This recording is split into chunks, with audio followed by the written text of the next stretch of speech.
This is SSPTV News, brought to you by Samsung Productions and the Hazleton Standard Speaker. We dive into an upcoming special election in our area and take a look at plans for a new cancer center next. Happy Friday to all of you, and thank you for spending part of it with the SSPTV News team. I'm Ken Carr with your local information. If you live in Pennsylvania's 116th Legislative District, the district served by former State Representative Tara Toohill, you'll be heading to the polls in April and in May. The reason? There's a special election on April 5th, which will fill Toohill's seat through November 30th. The former state representative is now a member of the Luzerne County Court of Common Pleas. Then the Pennsylvania primary election is on May 15th. Due to redistricting, the boundaries of the 116th have changed, and so have the candidates. This situation is the topic of a special edition of SSPTV News Year Vote 2022. The special will air March 28th through April 5th here on SSPTV. Here's an excerpt from the show, and it starts with our political analyst Rick Morelli talking about a state representative race in May's primary election in the new 117th district. Also, with that new 117th, Bob Snee is also going to be running in that election. And I think you misspoke, but Mike Cabell, who I know him, and I was with him the other night, he didn't say anything, but he's in the Valley. And if it's the same person I'm thinking about, he would be in the 117th. Okay. So it'll be interesting to see how that all plays out. There'll be, as Kent mentioned, there's a lot of new faces, and it's a good thing for it. But it is confusing to the individuals of who to vote, who's going to be representing them, where they're going to, and again, basically who's going to be representing them. Okay, my question is, okay, Bob Snee, who's a great guy, he's done great things in the county.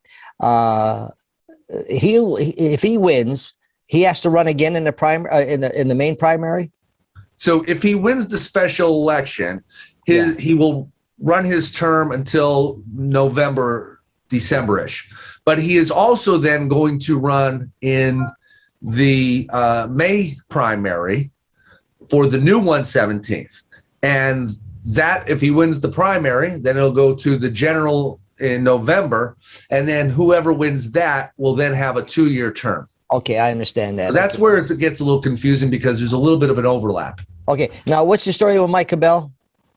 Well, if it's the same gentleman I know, he's from the Valley, and he would be in the 117th, not the 116th. The 116th is basically from our area. It's mostly Hazel Township, West Hazleton, then it goes to Schuylkill County. 117th, I just confirmed. Okay, my daughter just said he is running for the 117th. Yes, that's what I expect. So the 116th, again, being a former McAdoo guy and having Jerry Knowles on and Dave Argel, that's going to be interesting because really, in my mind, I don't remember a state representative that had both Schuylkill County and Luzerne County. And so you have a lot of individuals here from McAdoo. You have Dane Watrow, you have Gary Perna, Nika Makuta, all very good people, know them personally. And they're going to, in some ways, split their vote, but they're also going to get votes from Schuylkill County. Then you have a number of other individuals like Chura and Dylan, who are from the Luzerne County, and they're going to get their votes from the Hazel Township area and Hazleton, et cetera. So that to me is going to be an interesting election because there's a lot of very good individuals, a lot of new names, as Kent mentioned, and we'll see how that all plays out. And Rick, there's only all Republicans running right now, right? No one has declared as a Democrat.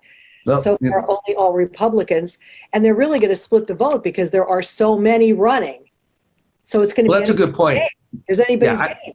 Yeah, well, I don't know. Well, really, again, if that's true, if nobody else is a Democrat, puts their name in it, then at this point, I'm saying, but yeah. Then at this point, then it's really whoever wins would win the general. But then that throws another confusion where people could put a write in and all that. We won't get into that tonight.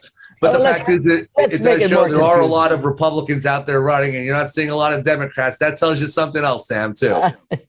Well, we're not going to comment on that. Lisa, you're too bad Mike's not here to comment on that. Oh, yeah, I miss him. I miss him. Lisa, you were going to say something? I was going to ask Charles for his take on this because he's like the expert always writing about all of these trends and everything. Charles, how do you see things turning out up here? I mean, is it going to be a free-for-all with all these candidates, or how do you see it? all this is vertigo inducing. That's what we know first. But Rick made a very important point about the 116th. I can't think either of a time when Northern Schuylkill was with Southern Luzerne in terms of that legislative district. Historically, the district lines were all Southern Luzerne. Then it was split. Greater Hazleton was split in 2012. But in terms of electoral trends, Lisa, the state Supreme Court, which, as we noted earlier, has a Democrat majority, they upheld the state legislative district lines despite Republican opposition, including the legislature. But even though the Supreme Court upheld those lines, which they did so because it was beneficial to House seats throughout the state, they can't control the electoral reality of what is Northern Schuylkill and Southern Luzerne County, this is now a red area. This is trending Republican. Luzerne County alone now has about 12,000 voter registration advantage for Dems as opposed to Republicans. That was unthinkable even 15 years ago. The fact that it's narrowing to that extent, we could certainly see the day that Luzerne County itself is a Republican majority county by voter registration. So that's why we see so many candidates, of course, running on the Republican side. Today's news feature is brought to you by The Cheese Store and more. Go to their Facebook page to see their specials and check out their catering menu. A virtual groundbreaking ceremony was held Thursday to pave the way for a new state-of-the-art cancer center for the Lehigh Valley Health Network. The new center will be built on the site of the former Hazleton General Hospital School of Nursing near Lehigh Valley Hospital, Hazleton. Demolition crews recently razed the former school building. Once constructed, the center will be part of the Lehigh Valley Topper Cancer Institute, which offers leading-edge cancer treatments and clinical trials to individuals within their own community. The Cancer Institute is one of only 3 cancer centers in the country participating in the Memorial Sloan Kettering Cancer Alliance, which provides patients with additional life-saving care options close to home. The 32,000 square foot, $20 million cancer center will have 3 floors and is expected to open in the spring of 2023. Time now for weather on SSPTV News. Here's our forecast from the National Weather Service. On Saturday, a 60% chance of showers with thunderstorms also possible after 2 p.m. It will be mostly cloudy with a high near 44 degrees. On Saturday night, mostly cloudy with a low around 29 degrees. On Sunday, a 20% chance of snow showers after 2 p.m. It will be mostly cloudy with a high near 36 degrees. Wind gusts as high as 29 miles per hour. On Sunday night, mostly cloudy with a low around 16 degrees. Monday, mostly sunny with a high near 30 degrees. It will be blustery. On Monday night, mostly clear with a low around 16 degrees.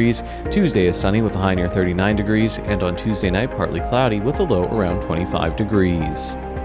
Stay tuned for our community and sports features. We'll be right back. SSPTV News blood sends sincere condolences to the family and friends of these recently departed. Lawrence S. Bott, age 64 of Weston. Mass will be held on Tuesday at 10 a.m. at Sacred Heart Roman Catholic Church. Friends may call on Tuesday from 9 to 10 a.m. at the church. The Hartman Funeral Home is in charge of arrangements.